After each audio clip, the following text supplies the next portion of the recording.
There are basically three things everyone must consider before making a dress on any way, and the first thing is to consider how to wear the dress. Do you want to add a zipper or do you want to add fullness?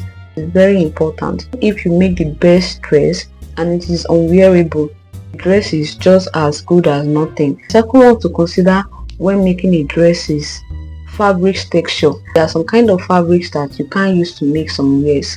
So for this particular jumpsuit we are sewing, this particular fabric is a vintage fabrics, and the texture is also very mild and it is not really stretchy. So, and the last thing to consider is the fitting of the wear. So you have to have a picture of the kind of fitting you want the wear to dress or the wear to be like. That will serve as a guide to when you want to make the dress.